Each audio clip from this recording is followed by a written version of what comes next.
Okay, and we're live. Awesome. So we're going to be talking today about what we're calling the Great Vitamin D Scam. My name is Ethan Leeds. I'm a holistic health coach, and I'm going to be talking with my friend Jim Stevenson Jr., who is an expert in the area of vitamin D. So I've learned a lot from him, and I'm going to be quizzing him a little bit, and hopefully we're going to be able to share some really cool information about what's going on with vitamin D and the fact that there's a lot of misinformation around the whole subject. So let me just say hi to Jim. Hi, Jim. Hi, how you doing? I'm doing great. So what I would like to start off with, Jim, if you could, is just explain a little bit about the test that's used to tell people that they are low in vitamin D. Because I'm just going to put it bluntly, to me, the test reminds me of the test for a current thing that's going on. Right, I don't want to use the words because I don't want to cause the algorithms to go bonkers, but there's a current disease, if you want to call it that, that's claimed to be existing, and there's a test called the PCR test, which hopefully those of you that are awake know the test is fraudulent. It doesn't really tell you what they're trying to tell us. It does tell us it doesn't. So this vitamin D test is similar, but let Jim explain. So Jim, the vitamin D test, how helpful is it? Is it accurate? Can we use it to tell us what they're claiming it tells us? No, not really. They test the hydroxy vitamin D, what everybody calls 25D, and that's just the storage form. They've designed it so they can test your serum level of it, but it's a fat soluble, fat stored molecule. So I always use the analogy if you were obsessing about your fuel line in your car and ignoring your fuel tank, that's about what's going on. Right. So basically, they're looking at a tiny fraction D in your body, and then extrapolating that as if it has some meaning to say that you're low or you're not low. And did they not change the actual what they classified as low fairly recently? Yes, they did. In 2010, I think was the final change to that, and it went from 12.5 as the goal to 30 plus. Some people are pushing 40, 50. It depends on whether you want to use the endocrine groups a goal or whatnot, but it did go from 12.5 to at least 30 in almost all of the goals. So a big change in what they would classify as low in the first place. Okay, so let me give an analogy, and you can tell me if this is a true reflection of what's going on. This is how I see it, Jim. So if somebody wanted to know the population of a town, so they got a load of people, a load of counters to go down and count all the people. But what they actually did was only count the people in their houses, and even then, only the people in their houses asleep. So they counted all the people asleep in their houses at a particular time in the day, not even at night. Okay, and then they used that figure as the population of the town. That to me is a reasonable representation of what they're doing when they tell us what our D levels are. Would that fit with the science of what's actually going on? Yeah, I like that analogy. That's pretty good. Right. So what they're doing then is they are literally only counting the inactive D, and they're completely ignoring the active D as if it doesn't exist. So Right. let me ask you another question. The active D, which is the bulk, are there studies to show that people are low when they count the active D? If they don't ignore it and they count the active D, do we have studies to say people are low in D when they count it that way? The only people in the literature that are low in the active form of vitamin D have a defect activating 25D, the storage D, to that level. And those are the people that have hypoparathyroidism or chronic kidney disease. Outside of that, there aren't any papers that demonstrate the deficiency in the active form. And those people that have that defect have to be given the active form since they can't make it. Okay, so there's people, and people with that would know they have that, right? They're going to know that. So what you're saying then is in the scientific literature, you've not seen any papers at all anywhere in the world that show people deficient in active D. Nope, I have never, and I've been asking everyone every doctor, anyone that wants to talk about vitamin D. That's a challenge I've issued many times on Facebook. It's been shared by tons of people. No one can produce that paper. So what we have then is a situation where the D that's doing its work is completely ignored, and they focus on just the inactive D. And even then, they only look at two parts of the inactive D out of at least 14 parts. So they just look at two parts out of 14 plus parts of inactive D. They measure that, and even then, they change the parameters, and then they say you're low in D. Correct.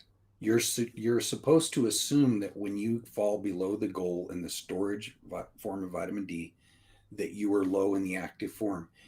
If you know it exists, and most people do believe that they will be defective in the or deficient in the active form for some reason, and it's simply not the case.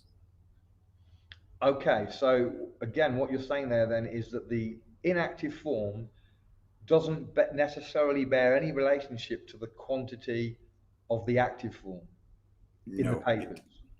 it doesn't, because the active form of vitamin D, that's the molecule of immune response. So that they have a range, but it's variable by the person and whether you're going through some sort of infection, you have a pathogen. There'll be different times that has a very short half life. It's only 8 to 12 hours. It's made, as I say, on the fly as needed, constantly. So that's what you need for your immune response. The body decides how much of that to make. And there's no papers where they demonstrate that as the deficiency. Okay, so what you just said there, if I'm understanding that correctly, is that if it's part of the immune response, if you did measure your inactive D and it was low, that might be an indicator that there was some challenge going on and that your inactive D had become active to help out with the immune response. Would that be correct? It doesn't usually drive it down like that, get used up as you might think. The reason that people have the low 25D, the low storage D, Hmm. and then they'll either have their normal immune response, or some people will have too much of the active form, and that gets at what the pathogens are doing in you.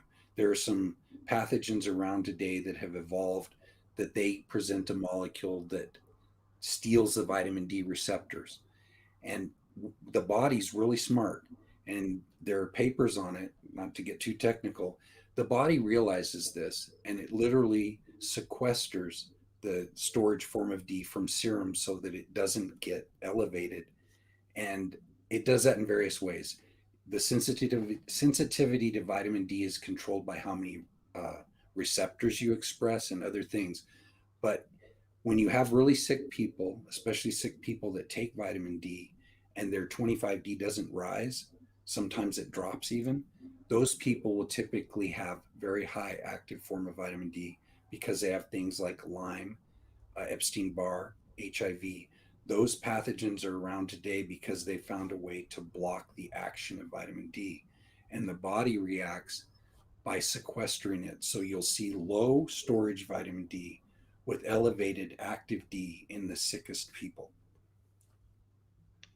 Okay, so if you have low 25D, which is the inactive form, and high active, if you then supplement, which is a supplementation to raise the inactive D, does that have any impact on the level of the active D? If you had those certain pathogens that were causing your body to sequester the 25D, taking vitamin D at that time will spike the active form, definitely.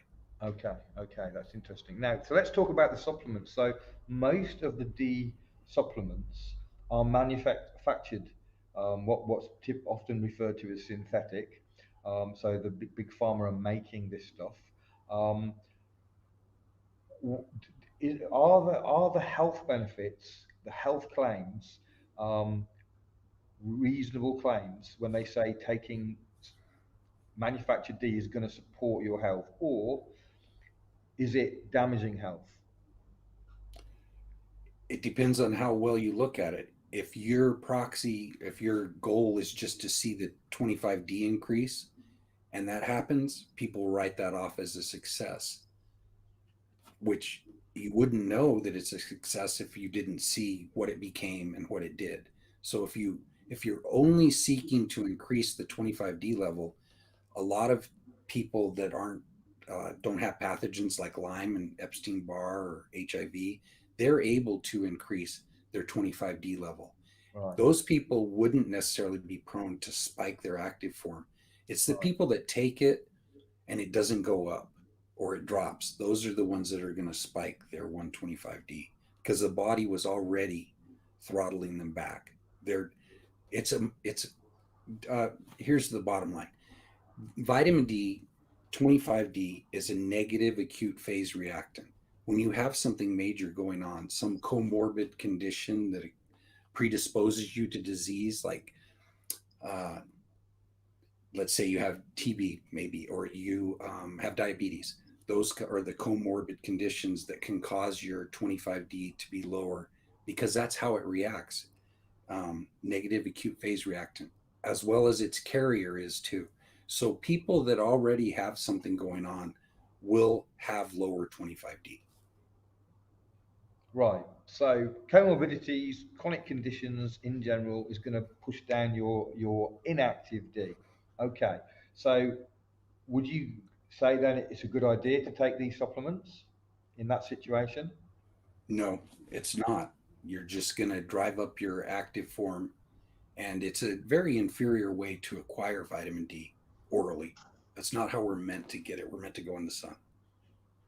Okay, everyone knows that the sun is the best, but let's compare the two. So, is it that when you go in the sun and you make vitamin D, um, which by the I think we both agree is questionable that we can even call it a vitamin.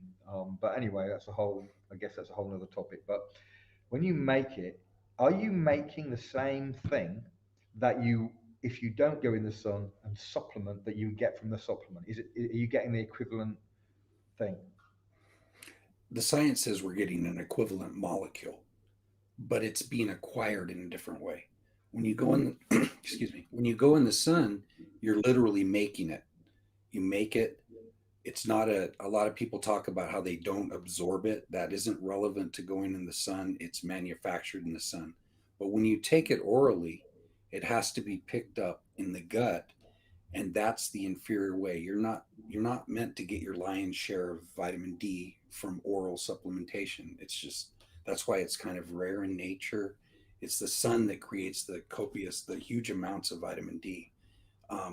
It's LDL cholesterol that has to shuttle the vitamin D around that you put into your gut, whereas the vitamin D binding protein is what carries the vitamin D that you make in the sun. So those are huge differences. Okay, so what you're saying is the body treats it very differently if it Correct. gets it from the sun or if it gets it from a supplement, Right. which is really what we see in other areas such as hormone replacement therapy, where they give you chemically identical hormones, but the body treats it differently. And there are lots of potential downsides to the synthetic, manufactured, however you want to put it, hormones. Same with a range of vitamins. That the scientists will tell us that the chemical, molecularly, it's exactly the same, but the body seems to recognize the differences and treats it differently. So what you're saying in the case of the supplement of D is your body treats it in a different way, not how it's supposed to treat it, but treats it in a different way to if you were to manufacture it from the sun. And my understanding also, and again, maybe you could shed some light on this, but you actually with the sun you manufacture a number of different types of D, which are one is water soluble, one is fat soluble, and I don't think that happens with the supplementation. Am I getting that right?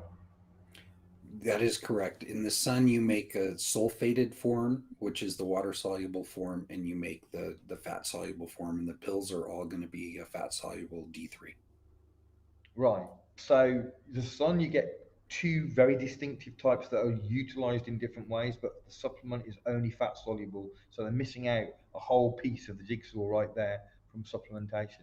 So the way I, Exactly. I, I think of it is that you're really not getting the same thing at all from a supplement for D than you would be from the sun. It it's a whole different thing.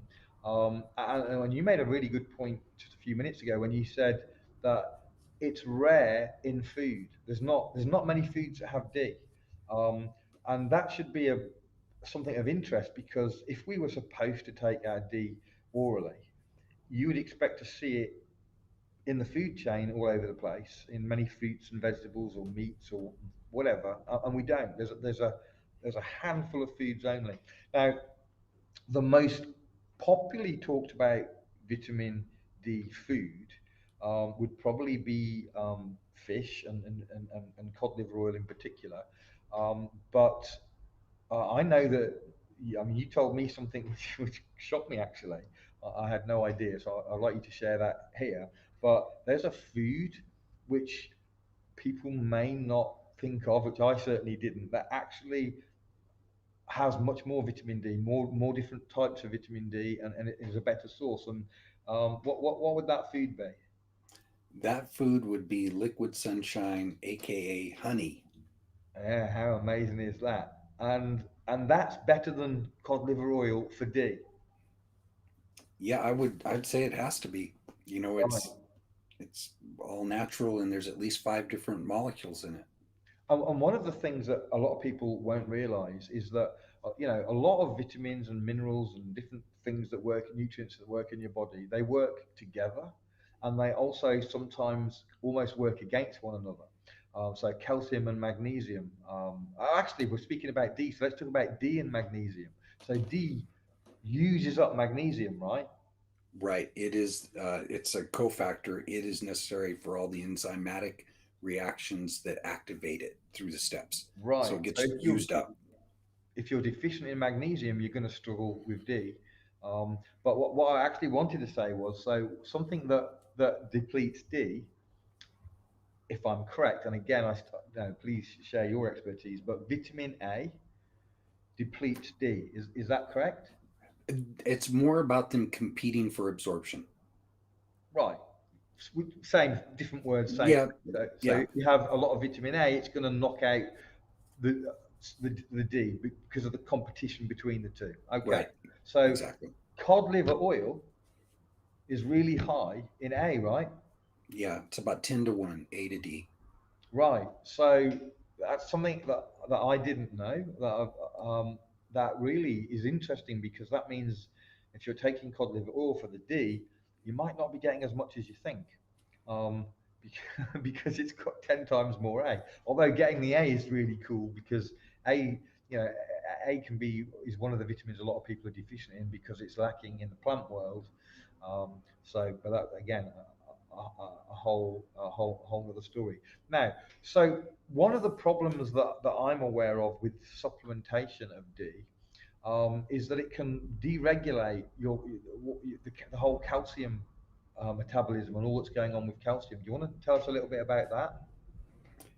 Yeah, the active form of vitamin D is in what you call the hypercalcemia control axis. There are three different things in that. It is PTH, your parathyroid hormone, your ionized calcium, which they hardly ever measure, they use regular calcium, and the 125D. Those are the three that work together to control your calcium level. Okay. So nobody's measuring ionized calcium or the active form of vitamin D. A lot of them are getting a PTH measurement, and they could blame their PTH number on the low 25D when that same person actually has high active form of vitamin D, and that's the one that is setting the the serum level of vitamin D and calcium. Okay. So if you're taking big doses of vitamin D, as a lot of people are, because they've been fooled into believing that they're low. Um, what effect is that going to have on calcium in their body? If they're if they're one of the people that is what I call dysregulated, where a lot of it is becoming the active form unnecessarily because you have pathogens, that will definitely spike your calcium in your blood, and you will calcify. That's why it's a good rodenticide. That's why we use it to kill rodents. When you get vitamin D really high in the blood, it has to be matched with calcium. So if you had your old goal of 12.5 in your blood versus the goal of 30, that same increase in calcium is seen in the blood too. And that's where you get into trouble. Not only is that calcium flowing around in you, potentially calcifying you, it has to come from somewhere too. And if your diet isn't sufficient at that time, it has no choice but to pull it from bone. That's how we kill the rodents. That's how you kill the rodents with it. Okay, so let's just okay. Let's stay here for a minute. So they use what they use in the supplement for D to kill rats. Is that Exactly. right? Yeah. So it's literally a poison, and it works in a way that applies to humans by causing calcium to be pulled out of your bones, osteoporosis, pulled out of your Exactly. bones to match with the levels of 25D, the inactive D. So as your inactive D goes up, what you're saying is that it forces your body to match it with calcium, and it has to get that from somewhere.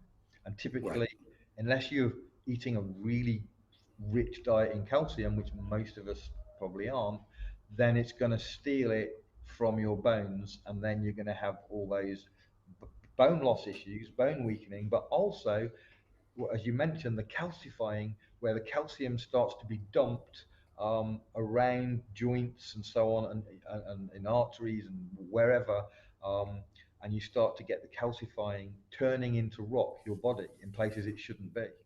Is that again? Have I got that correct? The one change to that would be that the molecule that sets the calcium level in blood is the active form, not the inactive form.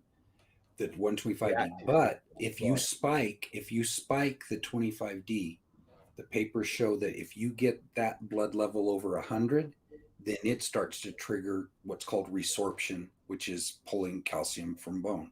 So either one. So the people that are going for over 100, they're able to pull calcium from bone just from their 25D. Then all the people that aren't checking their active form, like I said, that's the one that is determining the level in all the others. So those people that have low 25D coupled with high active D, it's the high active D in those people that's causing the calcium to be pulled from bone. Right. Okay. So let me read. So it's not the inactive D, it's the active D, and not everyone that takes the supplement and increases their inactive D also increases their active D. Only some people, and they tend to be the people with comorbidities. So Correct. some people taking D will cause this calcification and bone loss, and some people won't, depending upon what's going on in their body, whether or not they, if they've got comorbidities typically. So, okay, thank you for that correction. I You're welcome. got that mixed up in my head. So, what is going on? Why are they not measuring active D? Why are they ignoring this very important part of the puzzle and just not giving us tests for it? What's going on here? Uh, just my cynical self is going to say it's a lot more expensive of a test. And I want to talk about that for a second. When you get in trouble with 25D, it has a long half life, several weeks, whereas the active form only has an 8 to 12-hour half life. But that gets into the testing too. That means when they draw your blood for it, they have to immediately freeze the sample. It only has, it's going to be gone really fast. So they have to freeze it to send it. So there's the influence of the insurance industry that's paying for these tests that has a lot to do with it. And that goes into the training of the doctors. They're told to not test that routinely. Right. It goes back to money so often. So I don't even know. Is it if somebody wanted to know their active D? Is it something they could get tested? Obviously, it's going to cost a bit, but could they, if they went to their doctor and said, "I want to know my active D"? It's really going to boil down to your relationship with your doctor. A lot of doctors will test it for their patients. They may want you to have a reason. You might have to say, my family has a history of hyper or hypoparathyroidism or chronic kidney disease. Um, a lot of times people order it themselves, and pay for it out of their own pocket. But they're discouraged from routinely testing it. And so it really boils down to your relationship with your doctor. Right. Okay. Could you not just say to the doctor, because you're telling me that I need to supplement D, so I want to know what my active D is? You might be able to do that. You might. I think it'll. I don't know what the response would be from most doctors Right. if you just said that. Yeah, so it depends if you've got a friendly doctor or not, because Right. doctors can be difficult. So, what would you say to somebody that pulls out the studies that say if you've got, I don't want to say the C word. Oh, C word could be two things. The CO word, I know but which one. Yeah. but there are people claiming that D is going to help resist that particular thing and other stuff. And that they, what would you say about that? Maybe you haven't got anything to say. I don't know, but what have you got anything to say about that? The form of vitamin D that would be effective against any kind of pathogen is the active form. So unless you're talking about that one, you can't say it would be effective. You know, Yeah, just because stored having, D doesn't yeah, do anything. It's just ex- stored, right? it's, yep, exactly. So, It's inactive. hey, I've got more D doing nothing. That's Yep. what we. But if you, but if you are under attack from whatever, and you take a supplement that increases your stored D, as you said, that could go over into increasing active D as well, right? So that you could potentially increase your active D by taking that supplement. Yes, that's true. So then it may not be completely unfounded to say if you've got um, something going on, taking a D supplement in that situation could potentially help. It's never been proven in a study. It just doesn't seem to ever work out like that. The reason we believe that is because the science on it is rear view. Everything that they show you that's compelling is associations drawn on somebody's level after they're already ill. So if you had pancreatic cancer, let's say, they'll show the average level of those people and they'll say that's what caused it, but they're only showing you their storage form and blaming it, which you mentioned earlier. You have to have magnesium to do something, you have to have the vitamin A. It could be any of those fault without checking the active form of vitamin D. You can't blame the level of 25D without checking the cofactors. You can't even blame it then. Yeah, so really, any study that was going to really attempt to show that D was having an impact would have to show active D, wouldn't it? It's pretty useless, really, to show what's inactive.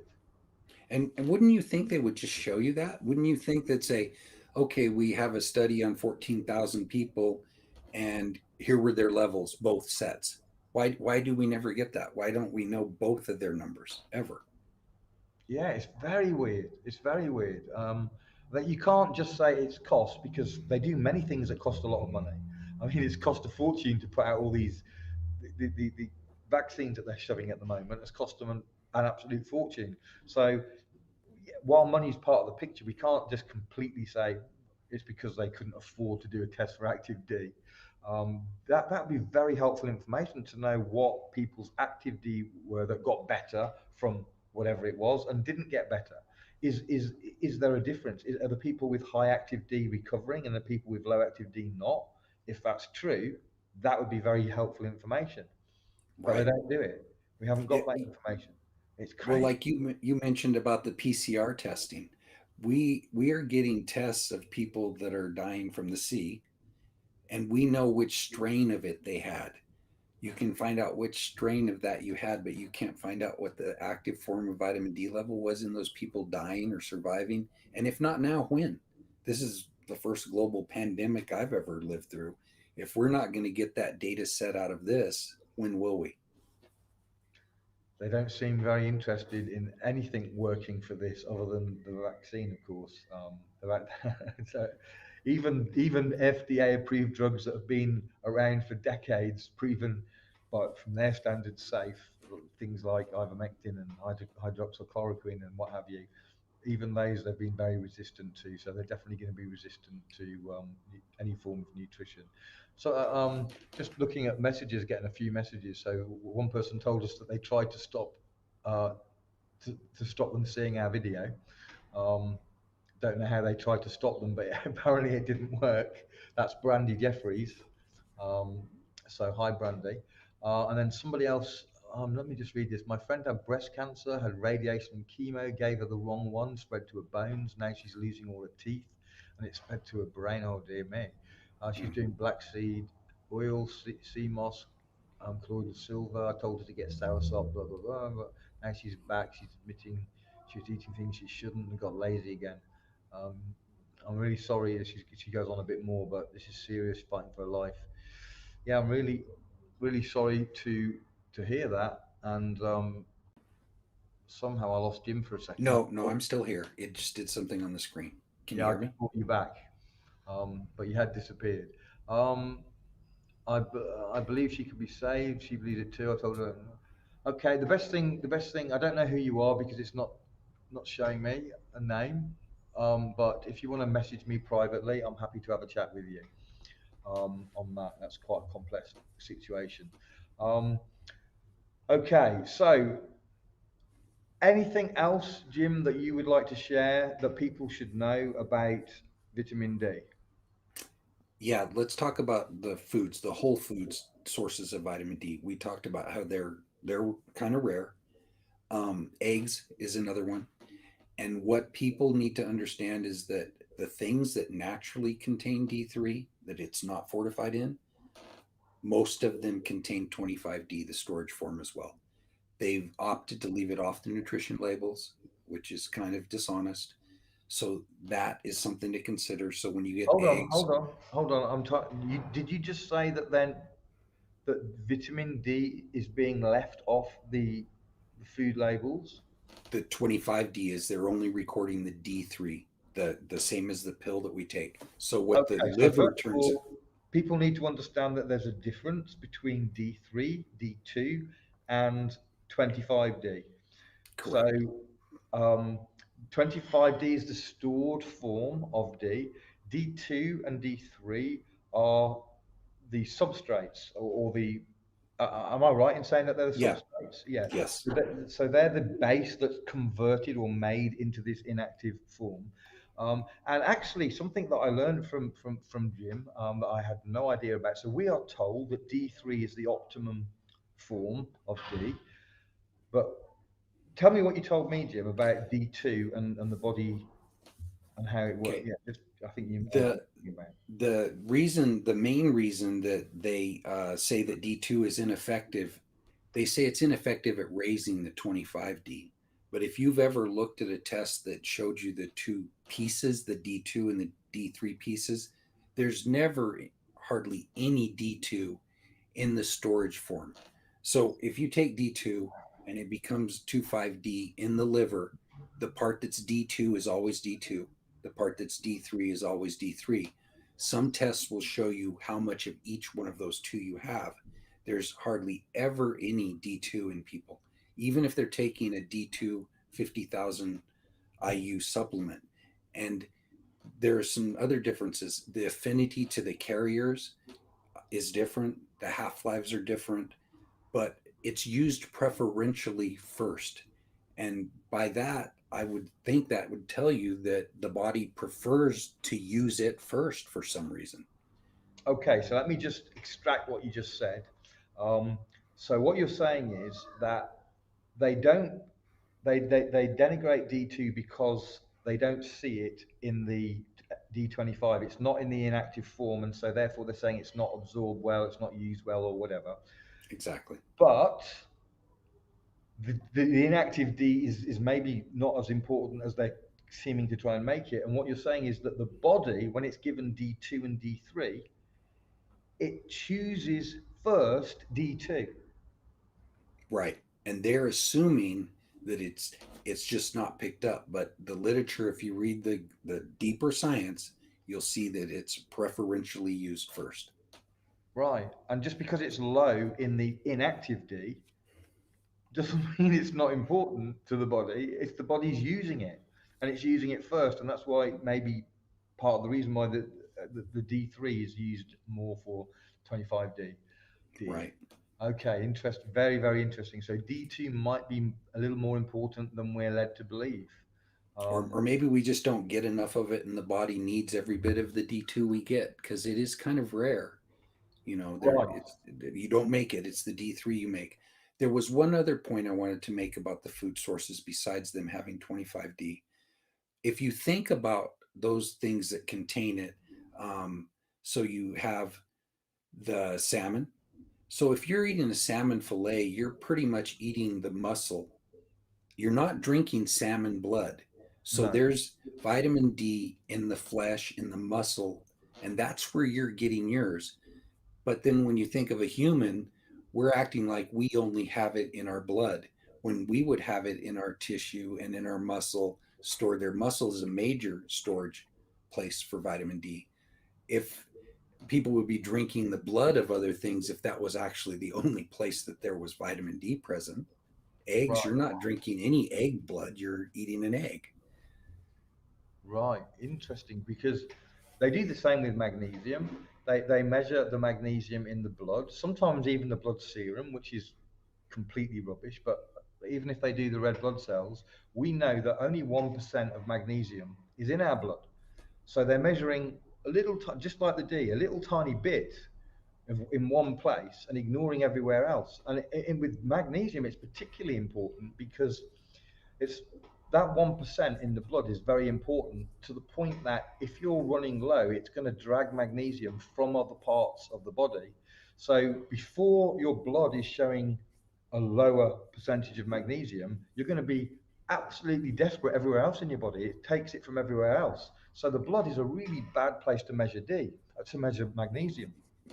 Um, and what you're just saying here is same in many ways applies to D. That D isn't just in the blood; it's in our, the rest of our body, and they're completely ignoring all of that. Um, Exactly.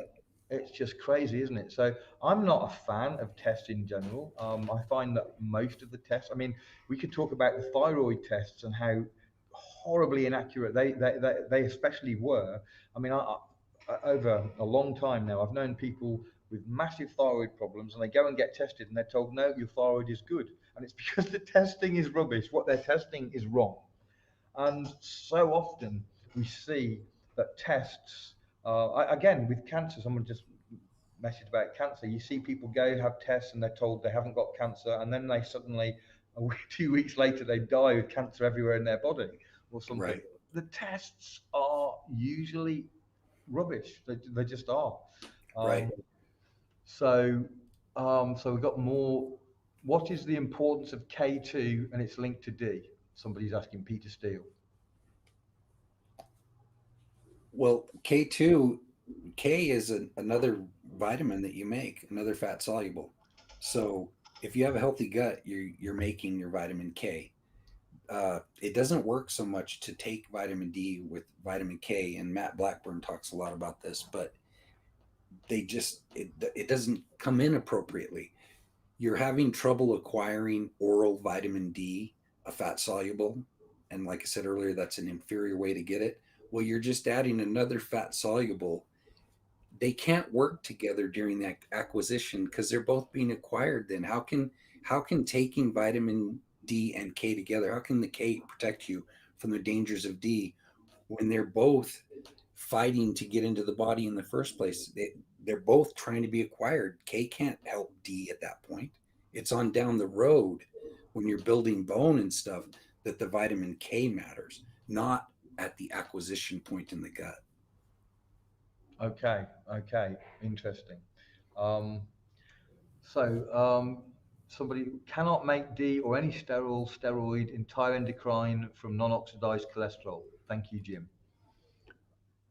Okay, not yeah. So there's a whole pile on cholesterol. Yeah, and I've glanced over your cholesterol. It's hard to read lengthy things while you're on live, but I basically agree.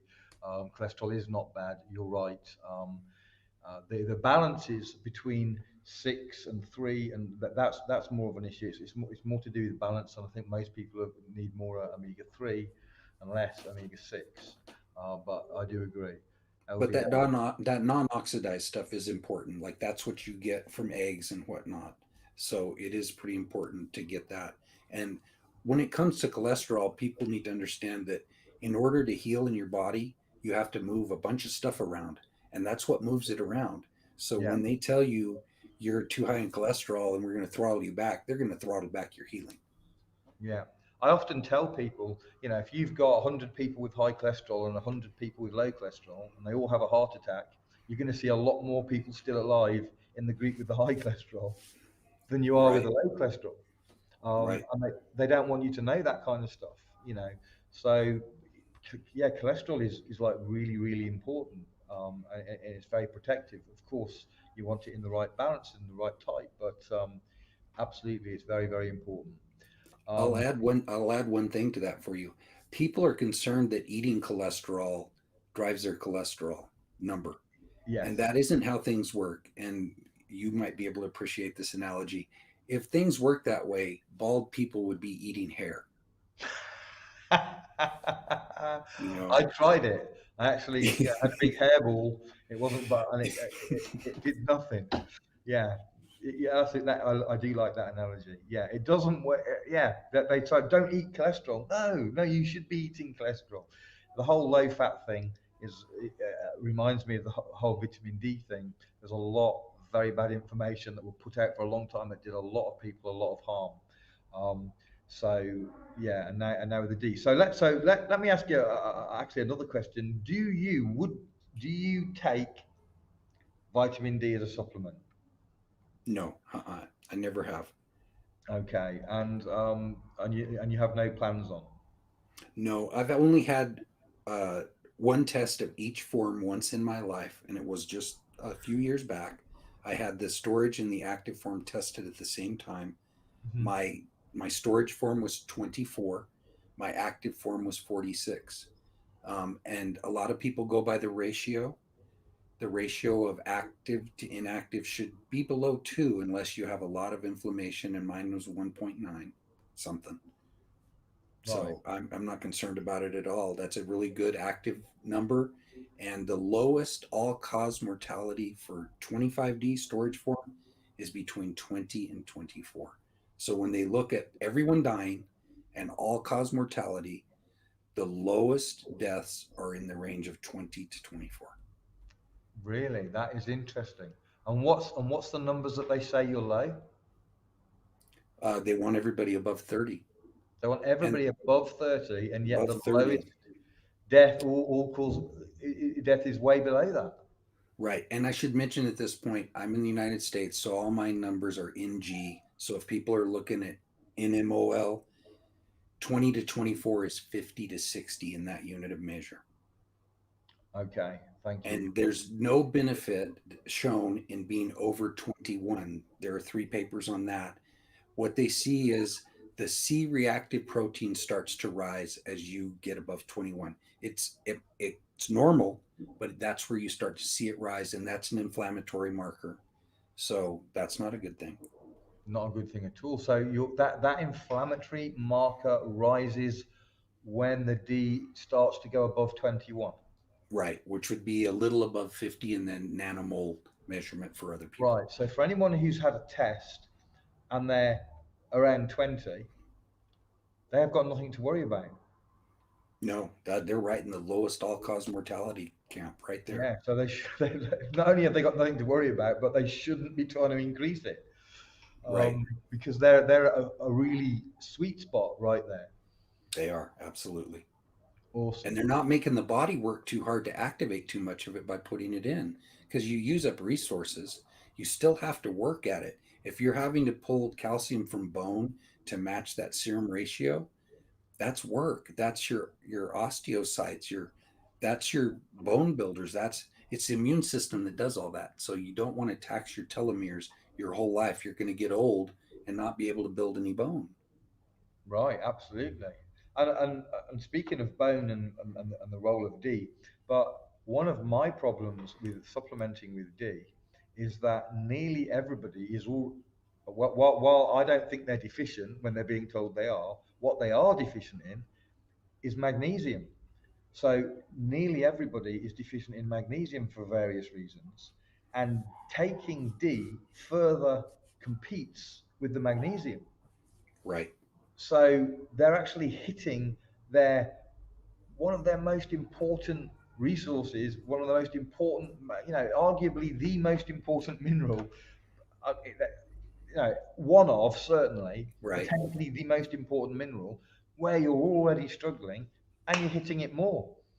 So I would say, if you want to take a supplement, I wouldn't take a supplement anyway with just one isolate. So I wouldn't take magnesium on it. I prefer food-based supplements. But if you're gonna take something, you want to be taking magnesium with its all the minerals. That's going to do you far more good Right. than D. And in fact, it is true of all vitamins that if you don't have the minerals, and hardly anybody has because the food is so badly deficient in minerals, so if you don't have the minerals, the vitamins can't be utilized. Right. You can't use the vitamins. Whereas if you have the minerals and not the vitamins, you obviously don't want to be in that place either. But the minerals can be used without the vitamins. Of course, you want them both. But what I'm trying to say is that the minerals are even more important. And of all the minerals, arguably magnesium is the most important. And you're hitting that by supplementing with D. And you're supplementing because you're being told you're deficient when you probably aren't. Right. So that's a bit of a summary of all of that. Okay, I don't want to make this too long because some people won't watch it later if it's too long. So I really want to close it down unless you've got any last pearls of wisdom that you want to put out, Jim, because you're full of them. And so I want to give you the opportunity to do that before I close. Okay, I'll throw out one. Um, so when we take the vitamin D, the goal is to have the 125, the active form, because that's what's going to make all of our warriors, as I say, your chemical and your biological warriors, your T cells, your macrophages. Then those chemical warriors are defensins and antimicrobial peptides. They're like acid to the pathogens. That's why the pathogens have evolved to block that acid that would kill them. But what people don't realize, the way that the 125D works, it's called a dimer. It doesn't work alone. It works with vitamin A. They both have to be present.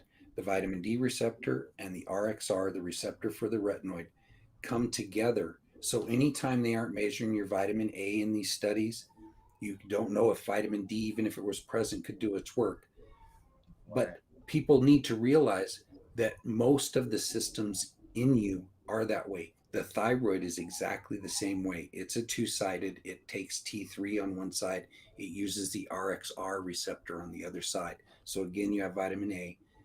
And the one other thing I'd say about that is they only found the right retinoid in 2016. It's called vitamin A5.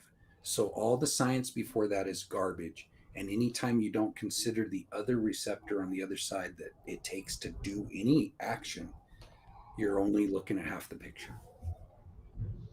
That is really fascinating, and because there's a lot of talk of K and D, but not much on A and D, and that's why when I teach people, which supplements to use and so on, I'm always going for supplements that have a rounded plethora because it's coming from a supplement which is effectively food, because food comes with everything. Like so, you already mentioned salmon, and so salmon comes with D, but it comes with the A, right? Right. They come together, and that's how food tends to work. It comes with everything that it needs in packages, but when you start supplementing, and they use isolates as they do with D, and then they the isolate D and the isolate K, we figured that one's needed, but a lot of the time, the science doesn't know enough, and it's missing steps because we really we really don't know as much as we like to think we do about this subject of how the human body works and how the nutrients work and all the rest of it. So when you supplement with food, so i.e. eating a good diet as much as you can, and then supplementing with concentrated food type supplements and fulvic acids and all this kind of stuff, when you do that, you're getting a full range, and many times you're probably getting stuff we haven't discovered yet that our I body love that. needs, but we don't Yes. even know. Right. I love that part. And that's so true. Nobody's looking for anything else now. Right. So that's why you've got to supplement with the full range in a food state, not in elemental state minerals, not synthetic vitamins, not isolates, even if it's taken from food and in isolation, the range. When you do Right. that, you're going to be much better off than people taking isolates, especially high dose isolates, because You might need that particular nutrient, maybe you will, but when you're taking high dose, it knocks the balance of everything out because these things don't work in isolation in the body. They just don't. None of them. They work in sympathy. They work in concert. So that's how we should be supplementing. And sadly, too many people are using all these isolates. And when I'm helping someone, I'll often recommend two or three or four supplements, and I'll ask them what they're taking, and they're taking 25 or 30 or something ridiculous. It's all these isolates, and it's just like, oh, stop it. Right. Okay, Jim, I always love talking to you. You're, as I say, you're a mine of great information. I hope that this has been illuminating for those that are listening now, and more importantly, the people that will listen um, when it's not live. Somebody did say it was somehow blocked or hidden or something. So Facebook play games like that. But this is going to be recorded. It's going to be left up, and I will share it. Maybe Jim will do the same. I don't know. So hopefully you guys have learned something about D, especially those of you that go mad when I suggest that maybe taking D might not be the wisest decision. Um, and you start reporting to me all the different doctors that disagree, and what have you. So there's good reason to be dubious. Let's And say that. So you know what they need to ask those doctors that go against what we're saying here? They need to ask those doctors for that paper where they demonstrated the deficiency in the active form. That's what they can ask those doctors for. great, great final point. Okay, so just to repeat that, so all these pro D proponents, natural doctors, or, conventional doctors who are telling you that they should be taking D, ask them for the paper that shows deficiency in the active form of D. Watch the deer in the headlights look. All right, thank you so much, Jim. You're God bless welcome. everybody. I'm going to close right here. Thank you.